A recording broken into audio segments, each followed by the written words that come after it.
Good afternoon, everyone. My name is Leanne Dodge, and I am the program director of one of the drug-free communities coalitions here in Maine, and it's called SOPO Unite, all ages, all in. And this is the positive ripple effect of restorative school policy. And I want to just introduce there's 5 of us presenting today, and we're all from Maine, and well, in Maine. And I'd like to just introduce Kara Tierney Trevor. She's one of our social workers at the South Portland High School, and she's also part of our leadership team for SOPO Unite, and also helps facilitate our youth subcommittees that we have. We also have Kim Bennett, who is one of our assistant principals at the high school. Also next to me is Liz Blackwell-Moore, who's a public health consultant who's worked with us for many years and really in the greater Portland area and actually across the state of Maine. And finally, last but not least, although it says his name is also Kara Tierney Trevor, he prefers going by Al Houston, and he's the school resource officer. So we are your panelists for today that will be speaking to you. I want to let people know again that the PowerPoint and handouts that we're going to be going over are all available to you, so don't frantically have to write everything down. And so we'll get started with the goals of today's session, and we're going to talk about our process and how we changed our school substance use policy from being a punitive process, suspending students or expelling, and how we moved it to a restorative process. We're also going to talk about the ripple effect of what has happened from just changing the policy. We thought, okay, we're going to change the school policy. That's great news. Well, it turns out it had a ripple effect into so many other areas that we didn't even predict might happen. And then we're going to also give you a few resources on how you might look at how you could do this in your own communities and make this kind of policy change and see the same or a different kind of ripple effect from your process. So moving forward on here to the next piece of this is... Great. So I'll jump in. Again, I'm Liz Blackwell-Moore, and I'm a public health consultant. So when we think about this, I think everybody is kind of moving towards changing their school substance use policies, but it's great to have a sense of what is the research behind why we should change those school substance use policies. And to begin with, there's sort of mounting evidence that suspension doesn't really work. We know that from there's various research studies that have shown that suspension, it doesn't really change behavior, and that it really often ends up increasing substance use among students. So there was some research done around schools that implemented policy changes where they were very clear that they did not allow substance use and marijuana use in particular. In this one research study, they didn't allow marijuana use in the school. They were very clear about that. They were consistently enforcing that rule. But then they looked at what was the schools that were using suspension versus schools that used a remedial approach, meaning they used either restorative approach or they had some sort of therapy or treatment model that happened with it. And the schools that were using a restorative response actually had much lower rates of marijuana use across the boards for all students. And the schools that use suspension and expulsion had higher rates of marijuana use amongst all students. So suspension, it just really isn't working to reduce substance use. It also has a way of reinforcing the problem of substance use as a moral failing instead of being a clinical issue. So it makes it seem like you're a bad person and don't deserve to be here, and therefore we kick you out of school, as opposed to being really what we're trying to get people to see around substance use is that there are various reasons people use substances, and we need to work with people around, what are the issues they're facing and how can we support them. It increases stigma and shame. Getting kicked out of school is an incredibly shameful event. And, we're really working so hard to decrease stigma around substance use disorders. And so we also know that it reduces protective factors. So many young people who are most at risk for substance use, it may be that they're experiencing lots of, traumatic events at home, or they aren't finding, they don't have lots of protective factors outside of school. And so now kicking them out of school takes away any mentorships, any connections they had maybe with other students or staff there that were helping keep them from, having even worse substance use issues. So, and on the bottom here, you'll see there's just two resources for you, research resources to look at. So now, can you see this timeline? I just want to make sure. Okay, great. So, this policy change that happened did not come out of nowhere. And it actually, when we were kind of looking back on, how we made this policy change happen, we realized there had been a long, lots of work that went into making it happen. So I worked at the Opportunity Alliance for a long time, and our organization supported South Portland before they had a drug-free community, their own drug-free community coalition of SoPo Unite. We had state and federal funds at the Opportunity Alliance to support South Portland. So we started really, I want to give you a little timeline of how it came to be and the pieces the capacity that we needed to build in order to make this change. I want to preface it by saying that today, I think we could have done it much faster because the population as a whole, sort of the community as a whole, is really much more ready and willing to make this change from a punitive to restorative practice policy. It wasn't the case when we kind of started this work, and so it took us a while. So, in 2013, the prevention staff at Opportunity Alliance really started having the conversation about the harms of suspension. We started having those conversations with our community members, with police, with the school community, with parents. And then in 2014, the professional development at the school was really focused on brain development and adverse childhood experiences. And I think that having this understanding of how trauma impacts behavior is a really great way of helping people see why punitive measures don't really work and how they can be really harmful, actually. So the professional development so the school started really changing their professional development and doing lots of work around prevention. In 2015, the school administration really began attending restorative justice conferences and trainings on their own. And at that time, we at Opportunity Alliance were really working with police to talk more about how do we divert youth substance use violations to our student intervention and reintegration program. So instead of either not, summoning young people who get caught using drugs or alcohol in the community, or summoning them all and making them go into the criminal justice system, we were trying to find an avenue of in between where we make sure that if young people are caught, they're still summons, but that all of those summons get diverted to SERP, which is a more of a, as an education program as opposed to becoming involved in the juvenile justice system. So that was happening, and there was really the South Portland Police Department was really interested in doing this and immediately took to making that adaptation in their workflow at the police department. So in 2016, when we were helping South Portland apply for a drug-free community grant, it became really clear at the goal setting that many people on the coalition were really interested in reducing suspensions and changing the policy.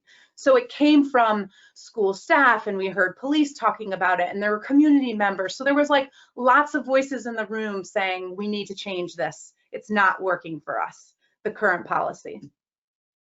So the drug-free community, we at that point, I was just consulting with Leanne, but Leanne and I at SoPo Unite, we started helping facilitate policy development meetings with school and coalition members.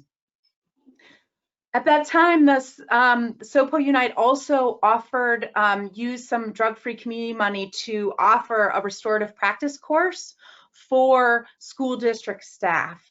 So we hired a restorative practice consultant who was able to come in and teach a restorative practice mindset course for any teachers and staff in the school district who wanted to be involved in it. And it was a 37.5-hour course that they were actually able to get lane change credit for, so you can get some higher pay involved in that. And so staff could take that in the spring and the fall, and total 40 staff took that course in that 2017 timeframe. So at the same time, the superintendent, Ken Coonan, who's still the superintendent in South Portland, was very interested and very much a supporter of this. And he really talked about how can we frame this as a health problem that requires a clinical response. And I think that really helped everybody, lots of people get on board of like, yeah, substance use, this is really a clinical issue as opposed to an issue that requires punishment. And so that framing really helped, and the school board unanimously passed the new policy. And at the school board meeting, there was police and there were, school social worker and public health folks, and everybody sort of signed on saying this, we believe this to be really the best course of action. And the school board really there were no real questions about it, and they were able to pass it unanimously. So I just want to read to you, you can find the whole policy at that web link down below, but I want to read to you this introduction of the school policy. The board recognizes that substance use disorders are preceded by early use and misuse of substances, and that adverse childhood experiences and behavioral health disorders put a young person at greater risk for substance use. Therefore, the board believes coordinated prevention efforts should be implemented and system-wide procedures established to deal with substance use in the South Portland schools. And students found using and in possession will be assessed by a behavioral health professional, and evidence-based intervention strategies will be recommended depending on the needs of the student. The policy provides for intervention when use is detected, provides support as appropriate, and seeks to determine the best way for students to repair the harm they may have caused by their use. So in the policy, there's lots of different parts to the policy, but then there also is a section on procedures. And so I believe that this part, the policy itself is obviously really important, just the tone that it sets. I think the procedures is where you find the use of suspension versus other, in this case, restorative responses. So the way we set out the procedures is that, and the procedures, I'll say, were really created in conversation with school administrators on what is feasible and what makes sense for their workflow when they're dealing with a student who's caught using substances. So first, there's police involvement if there's paraphernalia, and there's a wellness check that's done by the nurse to make sure that the student is okay. An assessment is given within 1 or 2 days where the students are given a private behavioral health assessment by a social worker at the school. And that could be a social worker that's a school social worker or one that has been contracted out through contract services. After that assessment is done, a response plan meeting takes place in which the school administration and the social worker meet with the parent and guardian and the student to determine what their appropriate response should be. So the response is not necessarily all the same, right, for every student, because the needs of the student are really different. And I'm going to say this several times because I think this is really important. While the response might be different for each student, these procedures and the process for getting there does not change. They try really hard to be very consistent with doing these procedures. So there's the completing of the response plan. So the response plan is based on the assessment and that response plan meeting. And in the school policy and the school procedures, they're given a menu of options, and that could include meetings with the social worker, completion of the student intervention and reintegration program course, could be a nicotine intervention if it was a nicotine use, vaping or nicotine use was the issue. Could be supported in school suspension, restorative reflection, community service, and of course there's often academic support that's included in the response plan. And then finally, there's a restorative reentry meeting in which the student is given the opportunity to, multiple people are given the opportunity to say how they were harmed or how to repair the harm. And then really talk about how do we reenter the student back into the school day in ways that are supportive for them at meeting the expectations in the future of not using substances at school. So we've included these for you. You can, they're kind of tiny here, but we've included them for you as handouts. So we created, again, in conversation with school administrators as to what would be most useful. So these might look really different depending on the school and the way they operate. But we created this like flow chart for the school around like just making sure, okay, this is what happens on the day of the violation, the next day, within 3 to 5 days, and then within 2 weeks. And on the right, you'll see this is a parent guardian information about what's happening with the student. So it just explains the different parts, that there are these different steps, and that here are the things that are included in a response plan, and they can use it as a way to check off, these are the things that were chosen for your student. We have a couple of those examples for you that can be adapted to your own needs of what happens in the school that you're working with. We also created some messaging around this because we know there's a lot of room for bringing the community along to making this change. And so you have this included as well. This is just a really simple infographic using some evidence-based messaging that we got from Frameworks Institute. So if any of you haven't heard of Frameworks before, they do a lot of work around researching the best messages, and they have a whole workbook really around how to message changing school discipline policies. And so we used a lot of the ideas from their research-based messaging around, here's what the old policy did and what it looked like, and here's the new one and how we think it's going to help all students achieve in school.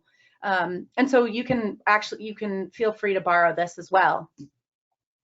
So after the policy change was made, we also worked to make some changes to the athletic code of conduct, because obviously those are often tied together if a student is an athlete. So the changes that were made first were really around what happens during an infraction. So before, students had a period of time. So for a first infraction, if it was a 10-day period or 2 weeks, I think it was at the time, it was 2 weeks, they were actually kicked off. They couldn't come to anything for 2 weeks that had to do with the team. But in this case, what the change was made to is that the first infraction, there's a 10-day probationary period. And during that probationary period, the student actually participates in practice and in meetings. They do not participate in games and competition. And they also can meet with the social worker, and they're offered that assessment and recommendations if their use happened outside of school, right? So if their use happened in school, they already would have met with the social worker and been given that assessment, but it happened outside of school and they were caught, they would be offered that. And then there would be help in a restorative process with the support of the social worker. And also having, and that also can include some support from some students. So we'll talk about that in a little bit. And then there's a conversation with the coach at the end of the probationary period, which is often facilitated with the help of a social worker, really to have the student re-enter and sort of be a full member of the team again. So a second infraction is, again, is just a little longer. It's a 14-day period and actually includes many of the same things, again, with this restorative conversation at the end. So now I'm going to hand it over to Leanne to talk a little bit more about the ripple effects of this policy change. Great, thanks, Liz. So we're going to share with you, through our folks that are here today, pieces of what came from changing the school policy in general. And we're going to talk about the school climate and how it's changed our schools, just the whole feeling of being at that high school, how we've involved parents and working towards informing them more and getting them included in the process, talking more about the athletic code. How does that work? What have we seen happen from that? We're also going to talk about what behavioral health resources actually came from this. So this looks really great on paper, but if you don't have the capacity to do all those spots and parts that Liz went through, then it doesn't really work. And then you're still just sitting in the conference room and with the lights off with your headphones on. So we have been able to build that. And then how this has rippled into the state of Maine and beyond, and what kind of press and exposure we've had in changing our policy, as we were really the only ones in the state of Maine that have done this in their schools, and now other people are taking that on. So I'll start us off with introducing some people. And Kim Bennett, we're going to start with you. You're one of 2 assistant principals at South Portland High School. As you folks can see, our beautiful building there. Can you give us a little snapshot of South Portland High School and the student population? Absolutely. So South Portland High School is located in South Portland, Maine. We have about 910 students as of today. About 72% of our students are white. 9% of our students are English language learners. 36% of our students receive either free or reduced lunch. We have 46 different languages spoken in South Portland High School. And other than English, our top 5 languages include Portuguese, Spanish, French, Arabic, and Somali. And we have about a 91% daily attendance rate when we are actually in school in the building. And of course, now we're in a little bit of a different situation and we're working on our attendance. But last year we had an 89% graduation rate for students at South Portland High School within their 4-year expected time of being in high school. So that's some facts about South Portland High School. Great, thank you.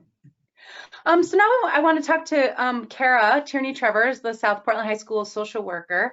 Kara, I was wondering if you can give us a brief summary of your position in the high school and how you are involved with SoPo Unite.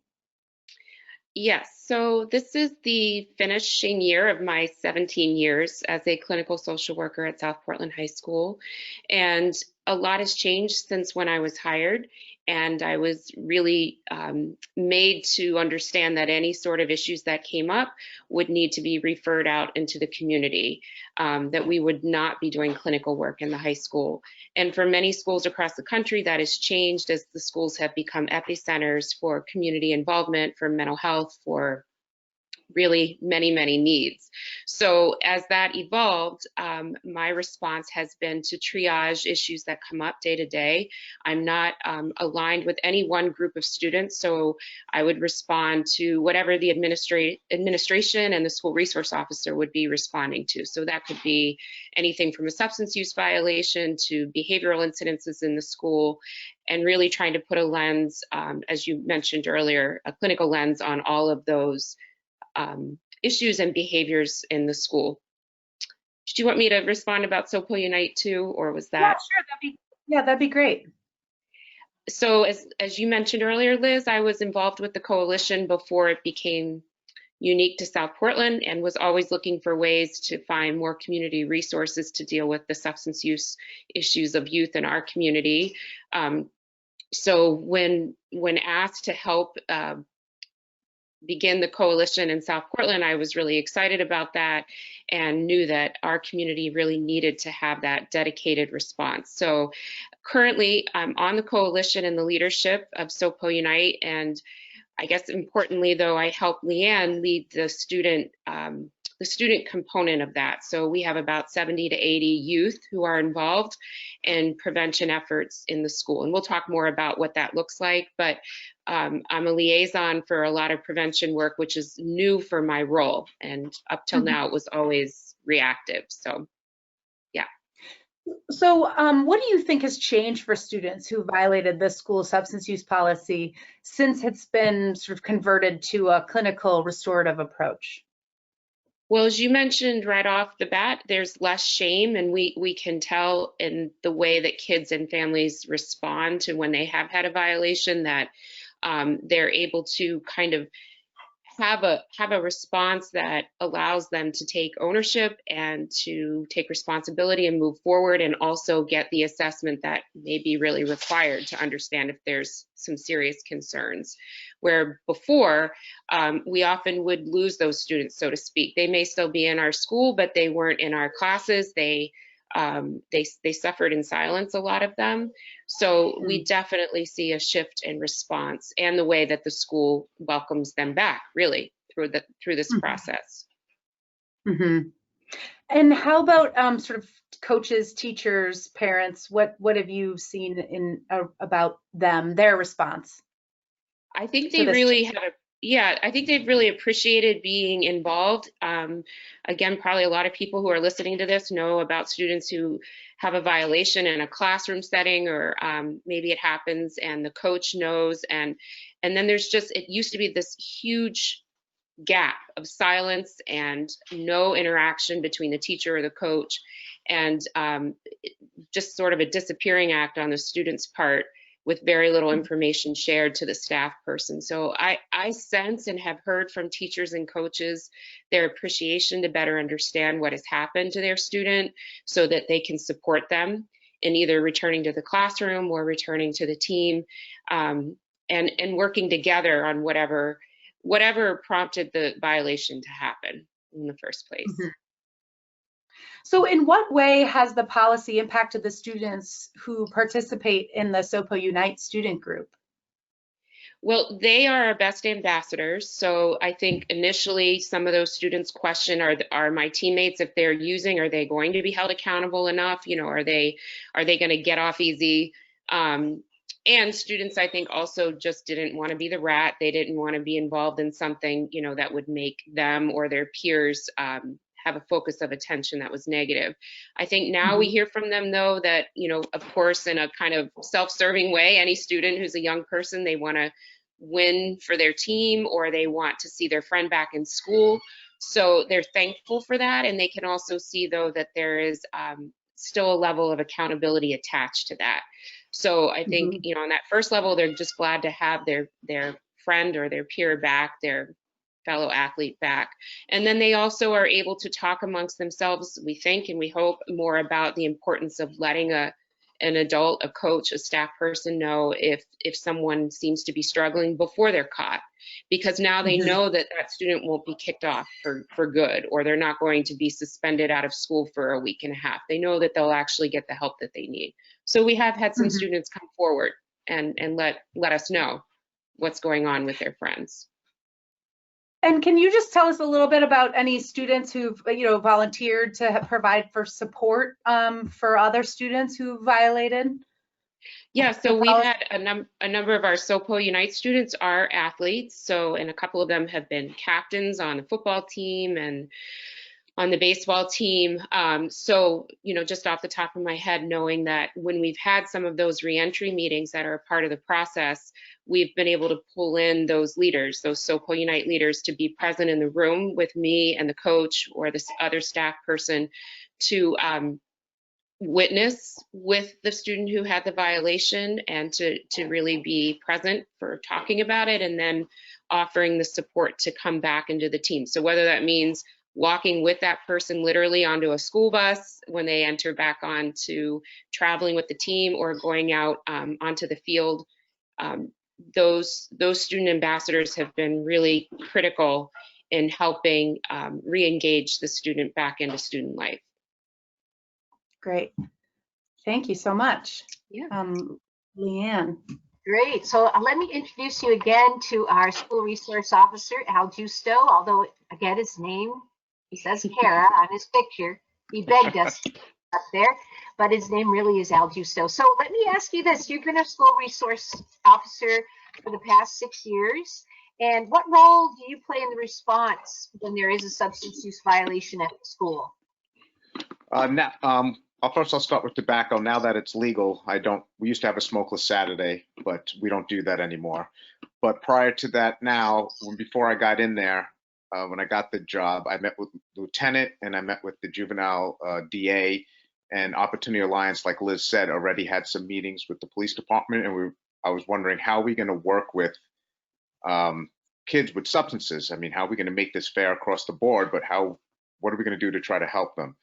So we partnered with Opportunity Alliance and used the SIRP program, Student Integration Reintegration Program. So what we do is, if we catch somebody with substances at the school, whether it's the AP or I catch them, we give them a summons, we give them a court date that's past the class, and we make them take the class. If they take the class, then they do not have to go to court. And basically the summons just stays in South Portland. So we like the carrot and the stick is what we call it, trying to get them help. And when talking with, Kim and Carol over the course of the years, we started figuring out there had to be even more that we can do. So then, the coalition happened. But that's how we handle at the police department. So they'll have two restorative aspects. They'll have the school restorative situation, in which they'll have to meet with Kara and other people in there, like day one counselor. And then they'll also have to take the class, which is a 3-day class, 4 hours a day. So you got 12 hours there. They have to take that class, then come back and meet with me. And then I supplement the report and make sure the case doesn't go forward to court. Great. Tell us a little bit, what are the changes you've seen at the climate of the school? So if you could do kind of a before and after this policy change has happened. So I've been there, like I said, 6 years. You had a lot of people using before I got in there, and the first couple of years when I was in there. So it didn't matter if they were on teams, it didn't matter. It was rampant pretty much throughout the whole school. And the consequences were not even. And they would hold different people accountable to other people, which wasn't fair. One, you're not giving them the help that they need. And two, the climate of your school climate is.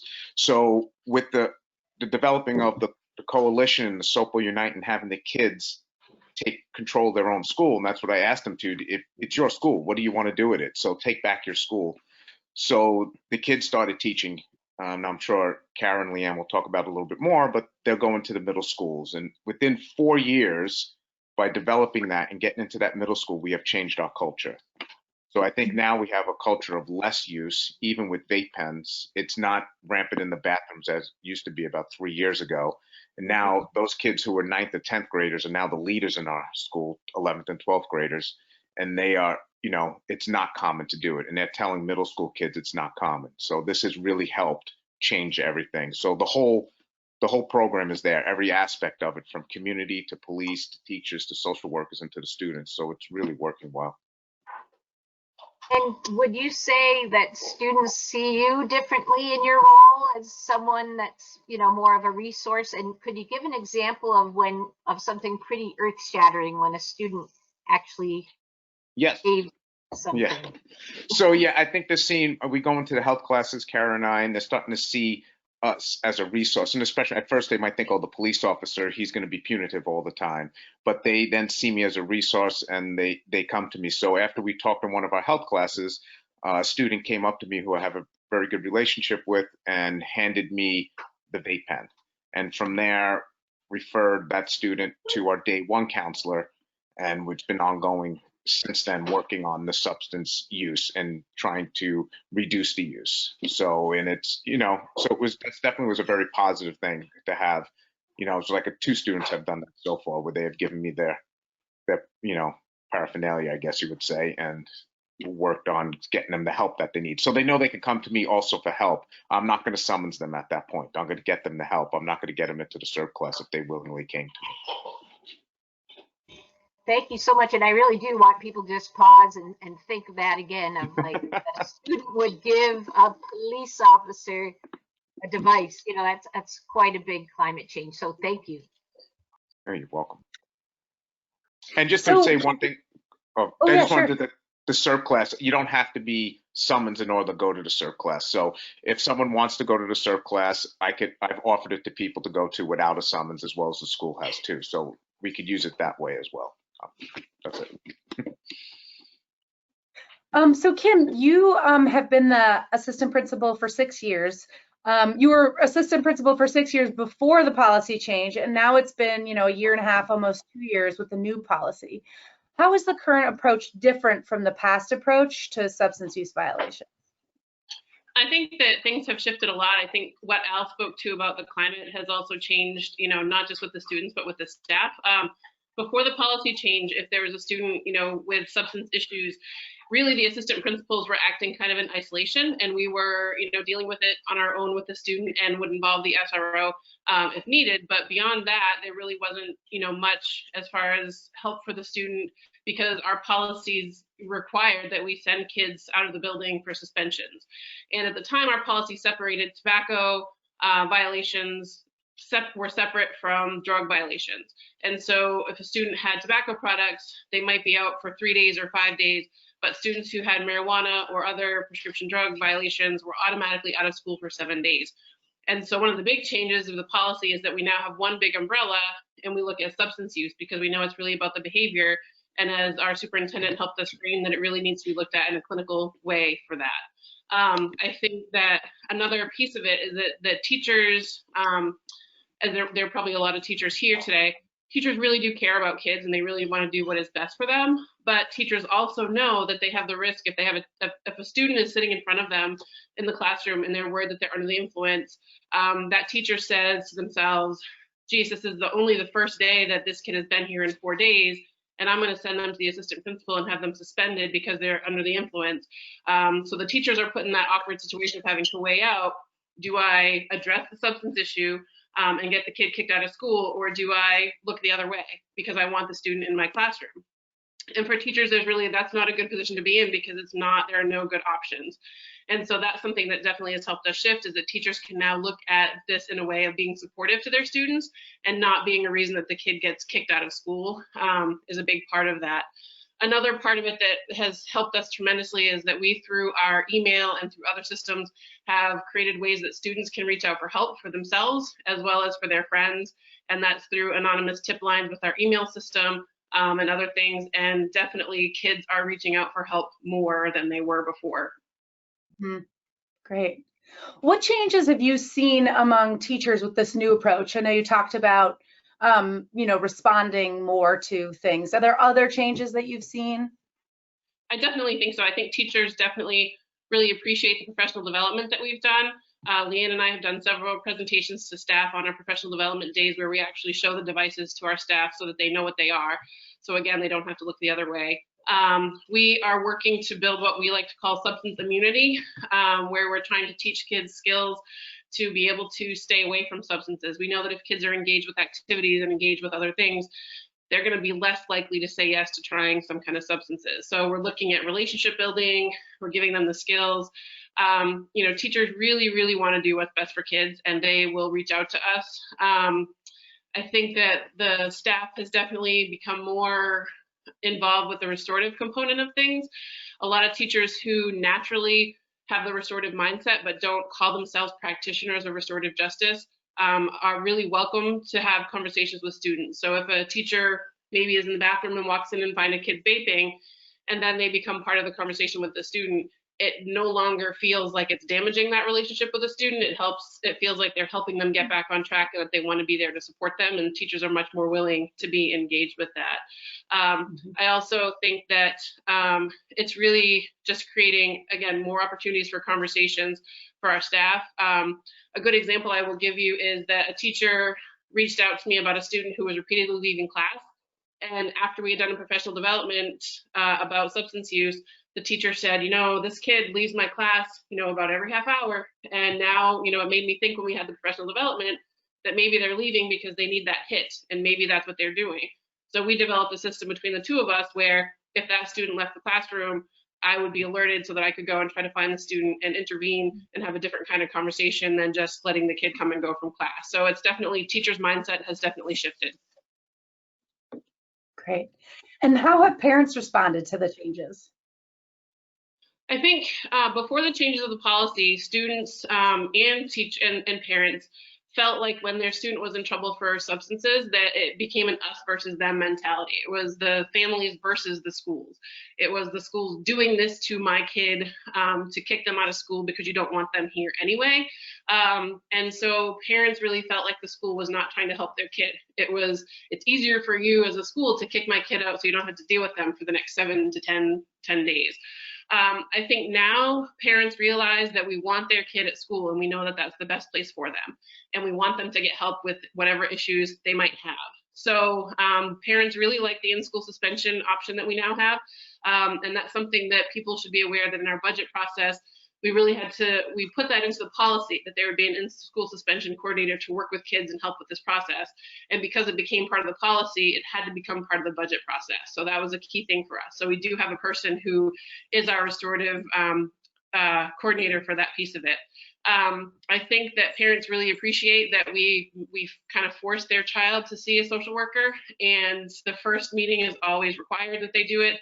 And then what we found is that either between 2/3 and 3/4 of the kids who have seen a substance use counselor on their own choose to continue seeing that person because they see that person as helpful and they know that that information is kept confidential as long as there's not imminent safety concerns. So parents see that as well. Parents are more likely to engage with us about other issues outside of substances as well. Once they start to build that relationship and trust us a little bit more. And I would say one of the unique features now that we're doing remote learning is that those relationships that those kids have built with the in-school suspension coordinator have been invaluable now that we're not in the building. That person has kept those connections with those students and has kind of become their advisor, I guess you could say, to be the person that's checking in with them and reminding them to check in and do their work. Great, thank you. Hey, so we're going to go back to Kara Tierney Trevor and not Al over there, the two Karas. So Kara, tell us a little bit about the athletic code and your work with coaches. For a long time, you've been, really trying to connect with coaches to talk about substance use. How's your approach to working with coaches changed over time? Again, I think it's probably fairly typical in most large public high schools that, you can sometimes end up working a little bit in isolation. So it's an ongoing dialogue and process with our athletic department. Even though we have our athletic director on board, it took a little time. And coaches are not always the staff in the building anymore. So there's sometimes that barrier of connection. But we really, again, it came from the kids and the student athletes themselves saying that they had witnessed too many of their peers either being in the past kicked off teams. We had a pretty serious violation on our football team a few years ago that impacted our entire community, where many of those athletes were using, and there was heavy police involvement and lots of kids, not on the team, and a lot of covering up, both by students and by some staff involved. So that was part of the history in our community that kids have noted. So a lot of current athletes did not want to go back to that culture, and so appreciate that there's a way that they can keep the kind of quote good athletes still on the team while also making sure that they get the help that they need. So reaching out to coaches and helping them understand that, it's still sometimes a challenge. There's lots of coaches out there and adults that say, quote, I'm old school, that if they're going to use, then they're out, they're off, and I'm going to use my own team policy, even if the school policy doesn't match. And we really had to say that that's not effective. And we also could acknowledge, and many coaches could acknowledge, that maybe there had been athletes in the past that they were concerned about and no one wanted to say anything. So that was also part of the unhealthy culture. So we were able to help coaches realize, like, you're not going to lose your star athlete, and you potentially could have a stronger team because some of those concerns are being addressed. So, yeah. Tell us a little bit more too. How have the coaches responded to this new way, this new code of conduct, this restorative approach? I think mostly positive. I mean, at the end of the day, I think any coach wants to win, and they would like a healthy team, but I think they want to win. So I think that was part of where we had to appeal to that, is that you will have a stronger, healthier team by being the spokesperson for prevention yourself. And Kim and I, a couple of years back, went to every single fall opening practice to talk about what we're talking about. And kids said, oh, that was okay, but if it doesn't come from our coach, it doesn't really matter that much. So the students really have then said, we want to talk to the coaches. They've asked to go to the coaches meetings so that the coaches can hear how important it is to them as students that the coaches, are the spokesperson for this policy. And that has been helpful. I mean, we have changing coaches and there's always more work to do and reminders. But that shifted when the students were the ones that said they wanted their coaches to be on board. Can I just add to that for a second too, is when we're now looking at hiring coaches, I think that we look at it with the lens of making sure that we have somebody who's going to be able to be not only willing, but able to have those important conversations with students.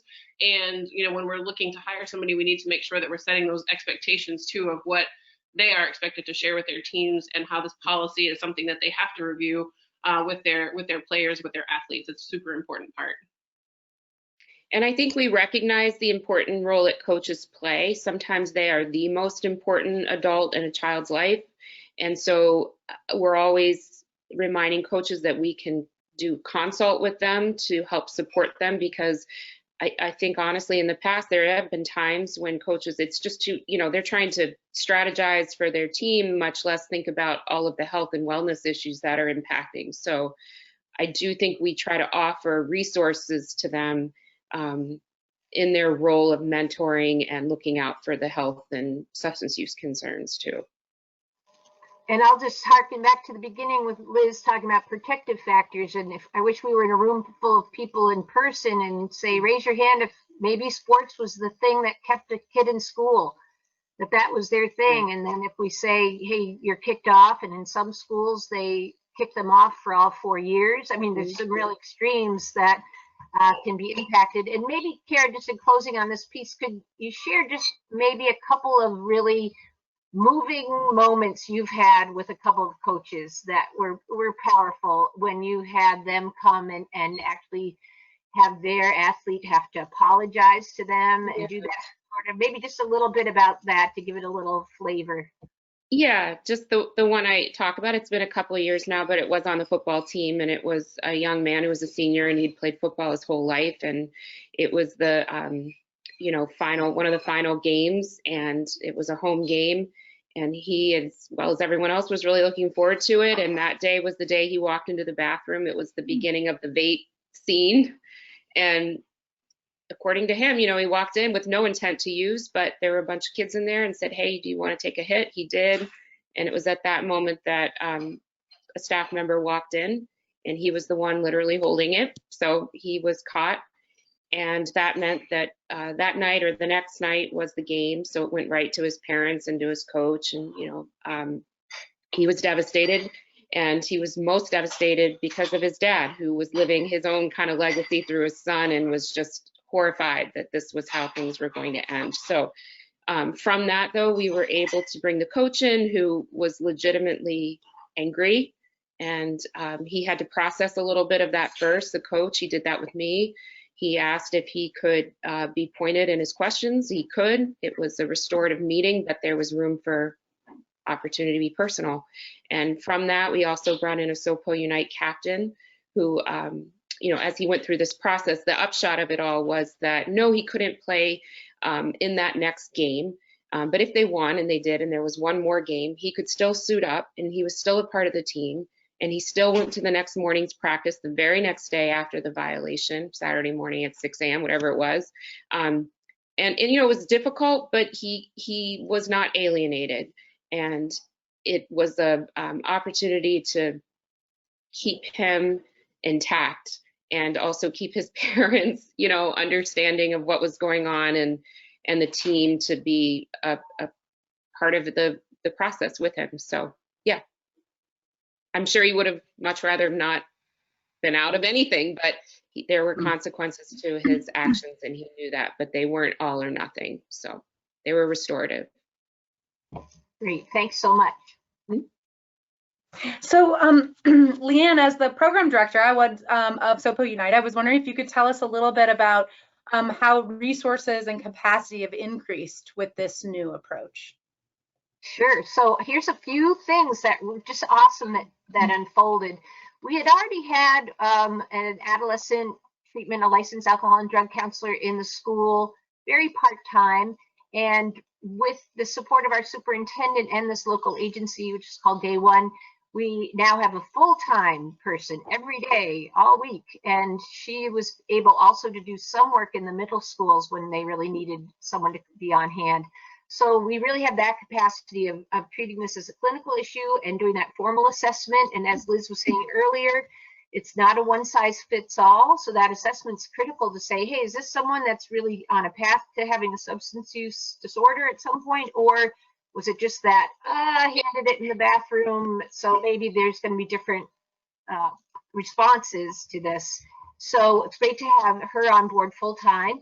And, you know, that's a different relationship with the student can actually share a little bit more because she's not a school employee. So it gets, you know, there's some lines there, but they may have a little bit more confidentiality working. And as Kim said, close to 70% of those students are still seeing her and they are not mandated to. So that's pretty huge.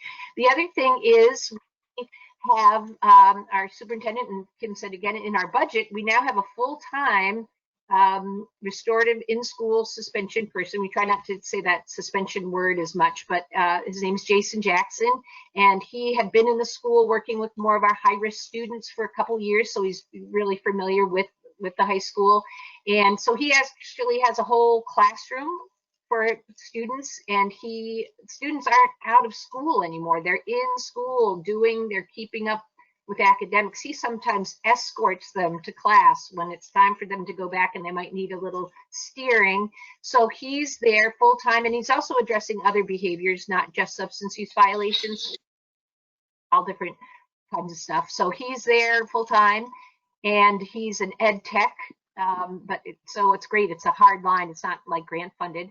And what's been nice is that we were able to send him and our youth consultant who works with SOPO Unite, and she works primarily with our middle school group. So we have 70 plus high school students involved in SOPO Unite, but we also have close to 50 in each of the two middle schools. By the time we get to high school, we have this new feeder crop.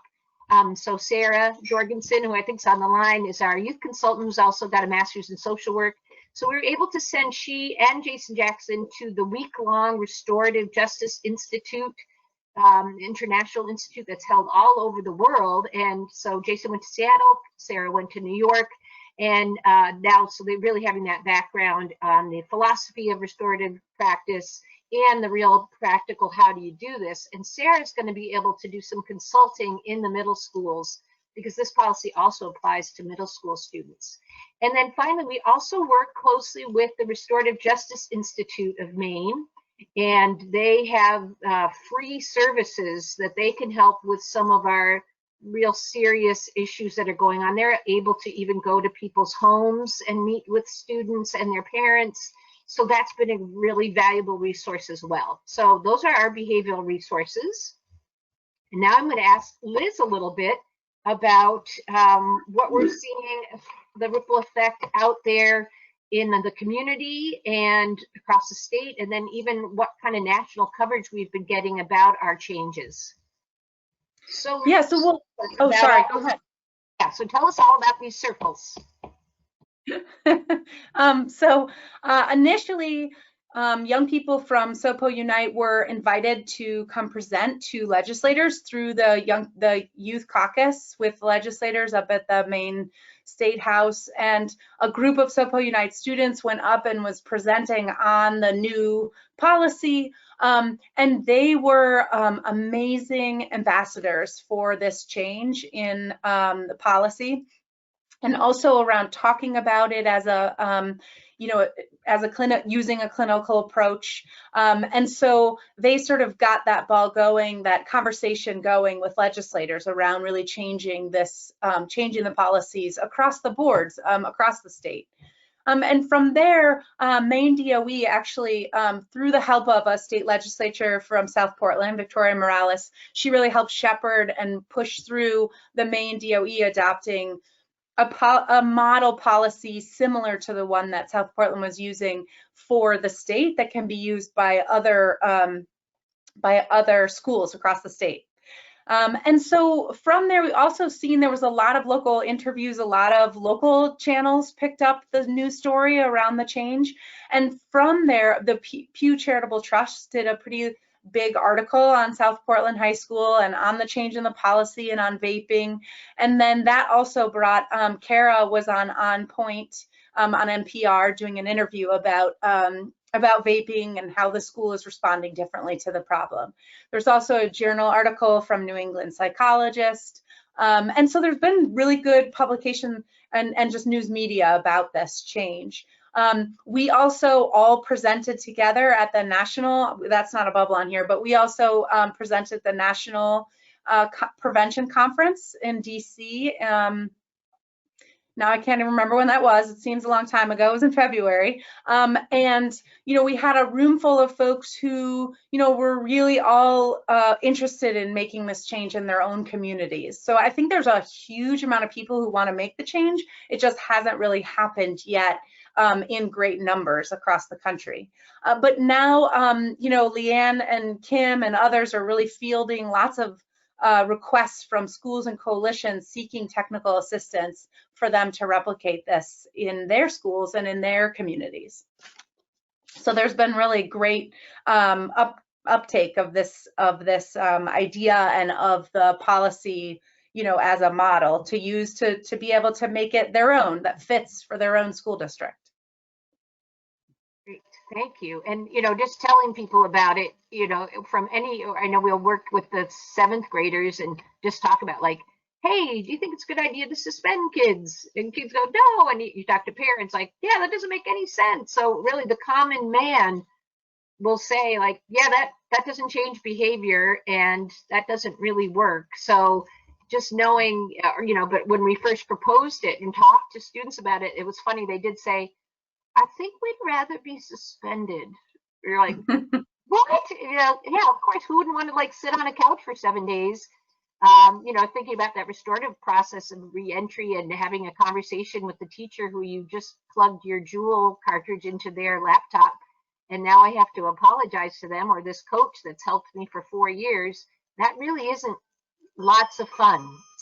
It's not little coddling like, hey, you're off the hook. Like, it's a really adult process that young people have to experience that we don't always have to do. So, just seeing that community response has been interesting too. Mm-hmm.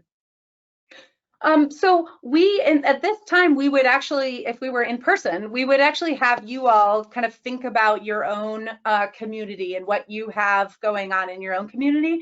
But since we don't really have that opportunity today, what we have for you though is is basically like a little assessment for you to do when you're, after this workshop or after this training, you can go and look at this. And what we did is essentially think about what are all the things that you might need to have happen in your community in order to make this change. And so, you can find this, download this little sheet that we have for you. And essentially it's like looking at what efforts have you already done? Have there been some work around talking about the harms of suspension? Has there been professional development about ACEs? Have you put it in any of the goals? Has there been community dialogue around this as a goal?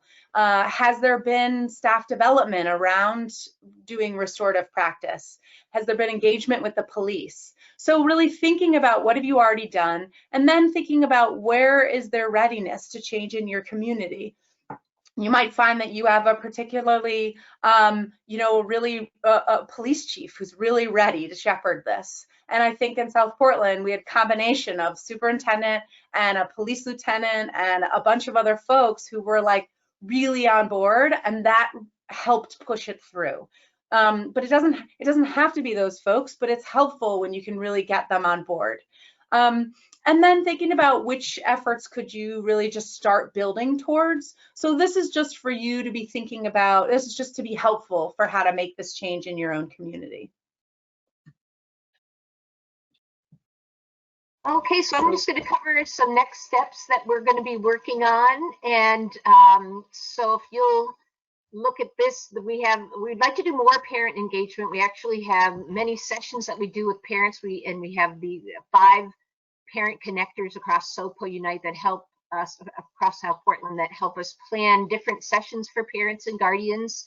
So we'll be working on providing, an in-person, and maybe now not in-person, some, pieces on what is restorative mindset, what's restorative justice. There's a lot of confusion about what's what.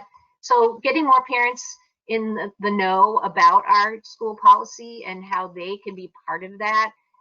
Again, some stories from Kim and the other assistant principal talking about parents reflecting on their one son that, before this policy, he'd gotten caught in the very beginning of one of the semesters and was out for 7 to 10 days. And it almost crippled him academically. And something happened again this year as a senior, and he was able to stay in school, and and they were so appreciative, because if that had been now, this student might not graduate.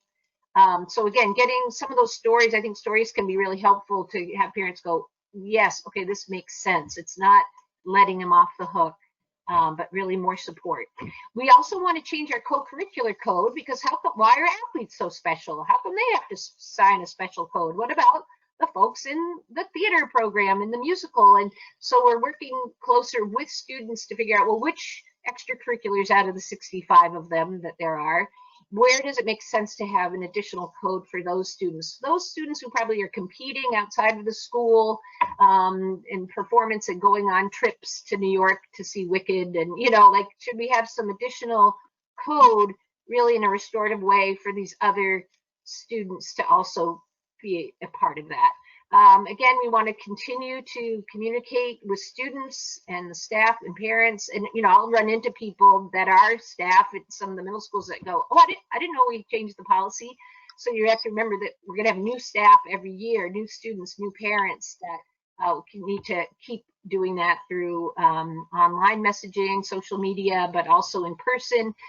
We get to present. South Portland, SOPO Unite gets to present at 8th grade step-up night, and there's 200 parents and their kids are there, and our students get up, and we have opportunities to speak. We also have assemblies that SOPO Unite students get to speak at. So again, having it come from them, it was very powerful to have student athletes talk to their coaches. They were on a panel, and they said, if you kick off one of our teammates, do not come back. They do not come back anymore. And so just to have a student say that in the same, and those, to hear from students is powerful. And then again, when we looked at in the handouts with the restorative process and the procedures, we want to make sure that all of those things are securely in place and robust. So if we would like a student to do some community service, that's an area where we need to beef up some of those opportunities that are meaningful, and not just go pick up some trash outside of the school, but what are some meaningful ways that we make sure that they are getting the support that they need, and also really doing the restorative practice process robustly, and having staffing capacity is really a significant part of making this happen. So those are the next steps. The kind of final piece before we open it up for questions is where we really wanted to introduce you, if you haven't ever heard of ripple effect mapping, and there's a link here to it. And this is an awesome tool that we learned about from one of our colleagues who is now our project coordinator at SOPO Unite. And she did a presentation for our coalition. And this is an evaluation tool, and we'll just go on to the next slide to overwhelm you with what this looks like. Here it is. I'm sure you can read all of those little bubbles, but this is a process where we tried to model that today for you, is showing that this policy change is kind of the red middle part. And then from that, you can see how many things have happened. And this tool can be really helpful in doing coalition work for a number of reasons. First of all, it's a pretty impressive looking phenomenon to see what has happened as a result. And so it shows kind of the impact of the work you're doing, how it spreads. Sometimes the work is not really always seen or appreciated, and this can really help model that and map it out for people. You can really get buy-in from funders and community partners, you know, to go to the city manager or the city council and show them this mapping. And we have this new chief of police now from Massachusetts who's awesome, but just showing these are the impacts that have already happened. Where do you see yourself, and where are there gaps? So it's an evaluation tool, it's an assessment tool of what are the next steps. It can really, again, get people engaged. What our hope is we've done this for our policy work, but we also want to look at, for our next steps, is our youth work that we've done. SoPo Unite started 3.5 years ago with 3 students and now has 70 in the high school and close to 50 in each of the middle schools. How did that happen? And how can we share that with other communities to get youth involved? Because that's been something we didn't even really plan on, that would get so big. So we're going to use this tool for a number of our initiatives and strategies. So there's the ripple effects mapping. And finally, if you have questions about today's presentation or just questions for any of these folks up here, you can contact me and I can refer you to all of our folks. And if I'd like to open it up to the other folks here, if anyone has last comments you want to share or that they might have thought of as we were talking, because I think we have some time to answer questions. It sounds like a big truck going by, so I'll put myself, but if anyone wants to chime in with some last thoughts. So you can put in some questions in the chat box. If you want to type your message in there, we can see it. And I just, we do have some questions coming in. So I can kind of start going through them, and some of them I think it's pretty clear who it's directed to. So, and some I'll just leave open for whomever wants to jump in. And can I just ask Kristen, Kim is still muted. Can she get unmuted? Oh, yes. You can unmute it now. There we go. Thank you. Okay. So here's an early question. Did you get any pushback about the policy in regards to the second offense being 4 days more than the first offense? And if there was any pushback, how did you handle that? And I'm wondering, is there, that person must be talking about the athletic code being? I believe so, yeah. I wonder if Kim can answer that. Or Kim, did we get pushback from from the coaches? Is that what that's implying, do you think? I think whether it's from coaches or whether it's from parents, I don't think that we did get pushback. No, I think that, yeah. you know, I think the biggest pushback was helping people change the mindset overall, that instead of being kicked off the team, that they were on that probationary period. And I think once people understood the reasoning behind that it's to keep kids engaged, they get it. So we haven't had a lot of pushback to between the first infraction, the second infraction, between the 10 and 14 days. And then we did have a question, Kara, I think this would fall to you.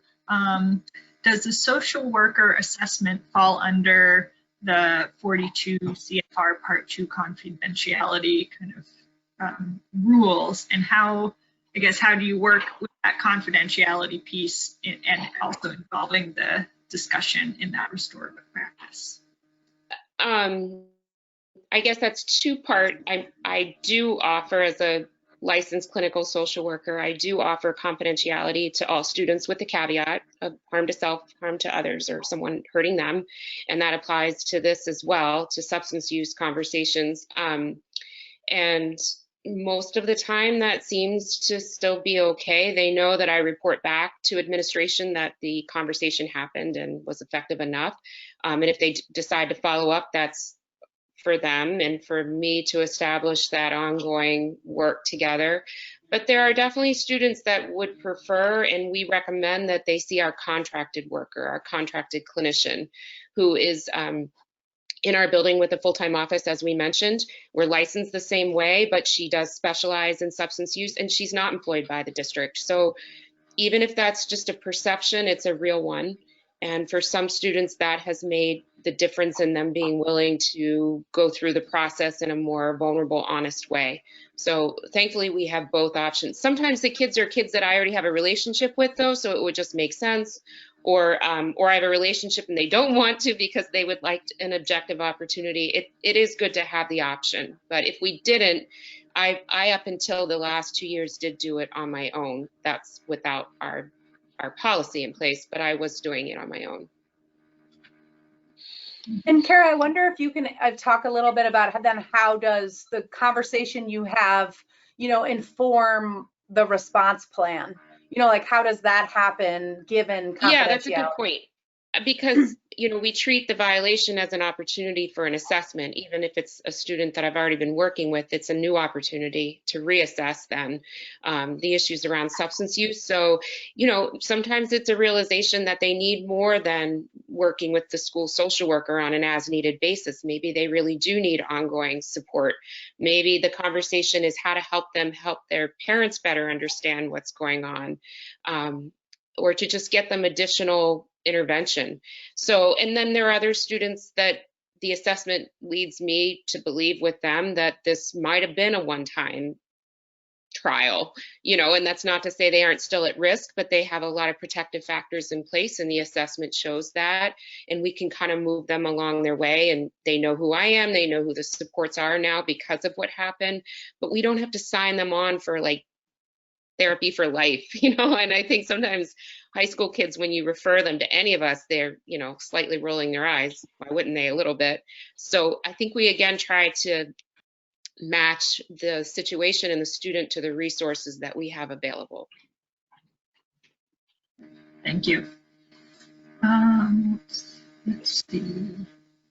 Another question was, does the State Student Athletics Association require reductions in game playing, or does that association have policies, and does that affect your school policy at all? That'd be you, Kim, but I think theirs is just based on academics, really, right? Their participation is based on course load. Kids have to be considered a full-time student, and it's more about the academic standing. They have to be, passing a certain number for a certain percentage of those courses. But as far as the substance use violation, at least here in the state of Maine, it's each school district's policy that is put in place for those. And I'll just add to that when we were in the beginning, when we were talking about making this change, we went to Drummond Woodson, the lawyer for many schools around, school policy, and asked, what would it look like if people changed? Would it be okay? Would you sort of sign off on it as the lawyer for many school districts? And they said absolutely they would. And actually, one of the things we used as just for everybody, if most people are on this webinar are from Maine, in statute, there for school boards is the recommendation, and it's been in statute since like 2013, I want to say, that school boards should use a restorative process instead of punitive first. That should be their go-to. And yet, most school boards in policy doesn't say that, but they are in statute. It actually requires and says school boards should use a restorative response. So that little paragraph, which I don't have offhand, but is really helpful for bringing to school boards to say, hey, we've in statute, we've been supposed to do this for the last, 7 years. So just FYI on that. Ryan, just a story is with our restorative coordinator that we have in the building, we've had a couple of students who had been in in-school suspension unrelated to substance use. And there are 2 students who, both female, very volatile, are the kind of girls that if they fight, there's going to be hair left on the floor. It's those kind of girls, those kind of personalities. They had been in school suspension separately at different points for the year and have built a really strong relationship with our in-school suspension coordinator. And the girls happened to be friends, and then they had an issue. They didn't follow girl code when it came to a boy, and they were upset with each other. And instead of actually having that kind of a fight, they each separately, not knowing that the other one was doing the same thing, sought out our in-school suspension coordinator and said, I'm having an issue with this girl. We've been friends, but we also, can throw down if we need to. I don't want to throw down. I don't want to fight with her. I want to have a conversation. And we never thought that that would be a ripple effect of this process, even though it wasn't related to substances. Again, it's that culture that is shifting within our school and our community, the way that kids want to solve problems at this point.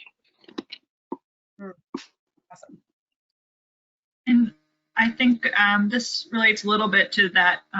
Kim, you mentioned earlier another that you have an anonymous school hotline as another way to kind of help that culture change. And could you just elaborate a little bit more on how that works or how it's set up? And yeah, so we have in our school email, and I'm not sure that the logistics and the technology behind it, but if kids in their email, instead of typing in like my email address, if they type in the word speak up, it becomes an automatic tip that kids can do. And we also do have, kids can do it through a text number that we share with the kids, through various, ways that they can do that. And we also have an alert system on our school email. So if kids are emailing each other and they mention certain words like drug use or self-harm, we are triggered to that, and we get to see those emails that kids are sending to one another. So that's not a specific program that we use, but that's. Yeah, it's all through Gaggle. Yes, if It's you all use Gaggle. Google, there's a Gaggle. I don't know if it's an app or a program, but it's associated with Google. Correct. So it goes through our Google emails. It's called Gaggle, and they handle both the email part and the texting, or you could actually physically call in. There's a lot of other ones out there as well that do it, but we just happen to have that hooked up because we have Google emails and accounts. But you could do that. But any alert system that you look up, there's tons of them out there that are free, and some cost money, but they're all great. great, thank you. Let's see what other questions. We had a couple questions about different aspects of the restorative justice, so I'll combine them a little bit. I think the first part is, are students trained in restorative practice or restorative justice at all? And then a second question, are you using the restorative circles at all? I think you touched on this a little bit, but if you can elaborate a little more.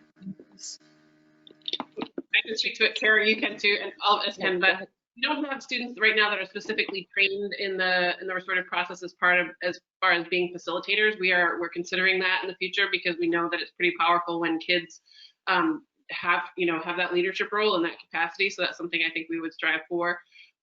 We've done some kind of restorative conversations that have involved circles, but it really, at this point, what we have found to be most effective is kind of those smaller restorative conversations between, one or two other people versus a bigger group. So we have used the circles. We do use the restorative questions when we have those conversations, but we haven't had as many big circle groups because we do try to respect the confidentiality of the student who has had the infraction for the policy, if that makes sense. I don't know if you guys want to add anything else.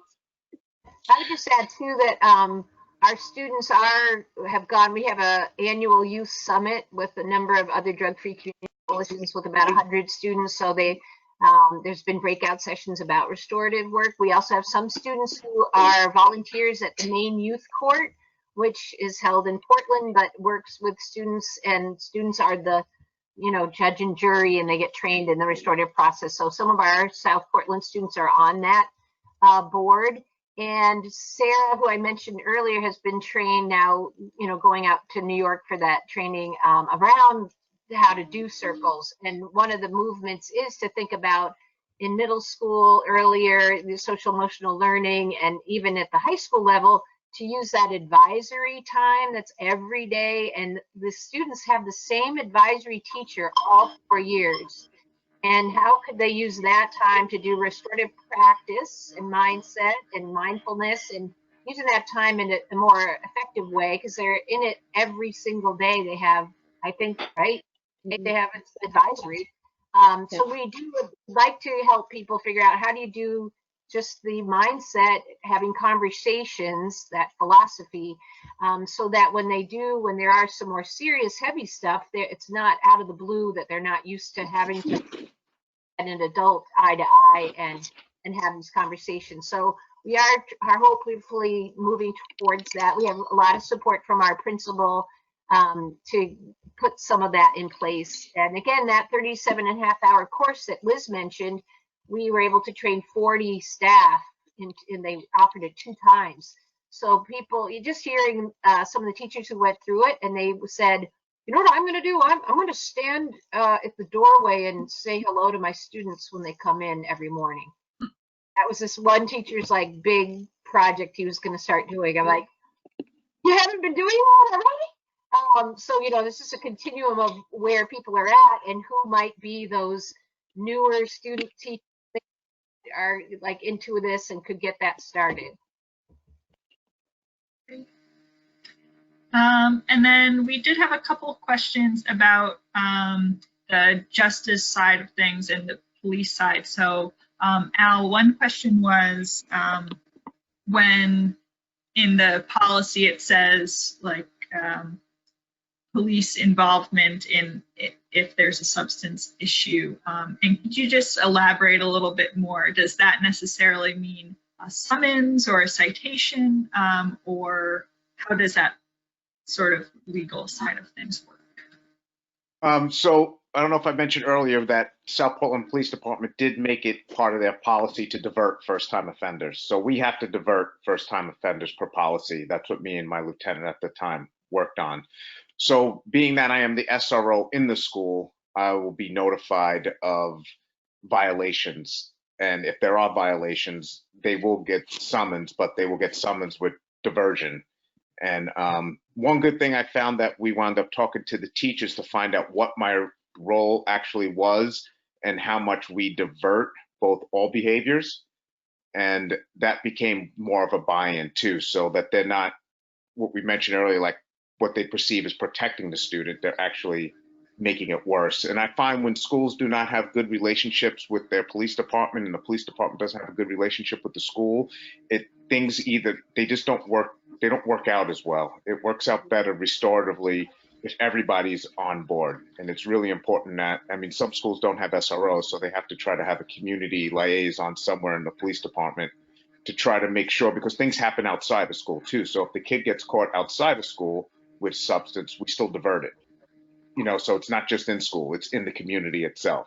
So that's something that's really important. They're really not separated. And we have a tendency to separate school and police department, and it's not about being in the school to catch them. It's about trying to, so the behaviors change, and you know, because everybody makes mistakes, right? So that's kind of what's I think the more important part.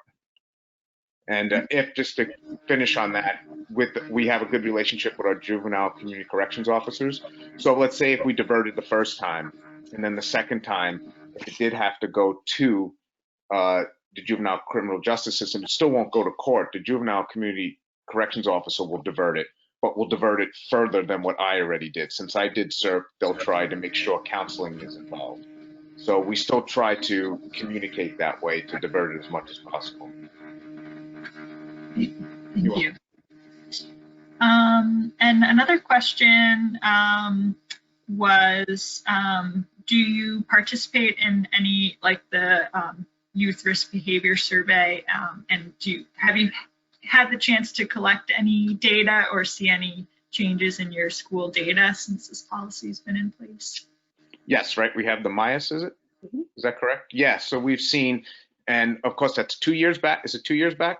Right. So we also know that the changes are just from talking and seeing how many summonses or involvement I'm directly in, both in the community, out of the community, is less. It's not like it's gone, but we know it is less and has gone down in the last 6 years. So without having SOPO Unite and working with the whole community, I don't think it would have. We thought it would take 5 years, but it happened within 3. We've seen changes pretty quickly within about 3 years. So, and we had plans on doing it without the grant, but it just would have been harder because, now we have the whole community, we have pediatricians, we have everybody, we have so many people in the community that are on the board with us. So it's great. And I think we still, I mean, we're not naive to think that we don't have substance use anymore going on in our school. We know that it's happening, and we know that, it's happening in some of the same places it was happening before. I think, again, one of the shifts in our culture is that, again, my 8th year being an assistant principal at this high school, there's a lot less secrecy involved. And as we know from, secrecy is never a good thing, whether it comes to substances or family secrets or all those things with the kids who face trauma. It was a big deal to keep it a secret when I first got to South Portland.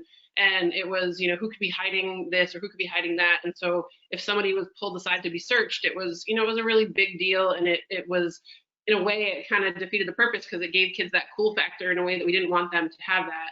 And I think now, because we talk about it so much and kids know that we're available to talk to, I mean, I get emails from students who say, hey, Ms. Bennett, I'm really struggling with substance use right now. I need some help. And they know that it's not going to be me searching them and getting them into trouble. It's just changed that a lot. So we know that it's still happening, but I think the conversations are very different, and the understanding, kids know that we want to know why they're using and how we can help them versus just getting them in trouble for it. Yeah. And then there is also a question just about kind of what SOPO Unite does and what the Student Youth Coalition is up to. So Leanne, maybe you can talk a little bit more about what else. Sure. So, and Tara too, and our youth consultant that works with the middle schoolers, when we started the group with just a few students, they were all athletes, and it grew, and they kind of agreed. They go, we don't really want to do stuff for our peers. We don't really want to, like, it's too hard, but we will definitely go down to the middle schools. We will tell them, and we will. So every year we go down to the middle schoolers, and this last time we played Jeopardy and questions, what's high school all about, and that most kids don't use substances, and what are healthy risk-taking opportunities. And now we have this generational group. So now we have, right now we have a senior, a sophomore, and a freshman. They're all in the same family. So they kind of bring their younger siblings into SOPO Unite, which has been really cool. There's a lot of family people in here. And we also have when Kim was saying, well, what's our population? We did a summer program a couple of years ago with multicultural students, new Mainers. And so now close to half of those 70 students are students from other countries and new Mainers, immigrant students. So that's been really great to see it. It's not all white athletes anymore, but their focus really has been on the middle schoolers. And they do a lot of presenting now at assemblies and the step-up days and all of that. And they've done some PSAs too, but that's been their focus. And now they're getting a little more courageous. So now they will do an assembly to their peers around prom. They've been talking about, could it have a support group for students at the high school who are struggling or have substance use in their family. So they are getting braver, and they definitely, we don't have them sign a contract. We asked them in the beginning, would you like to have the I will never use thing that I sign in blood? They go, yeah, we don't really want to sign that. And we've actually had students who have struggled with substance use in our groups. And that's okay. We want everyone to feel welcome. So Kara, what other thoughts do you have about the group and what they do? I honestly think you really covered it. They're very involved in our school community, and they're proud. They don't, I don't think other kids see them as narcs or rats, which was the concern in the beginning.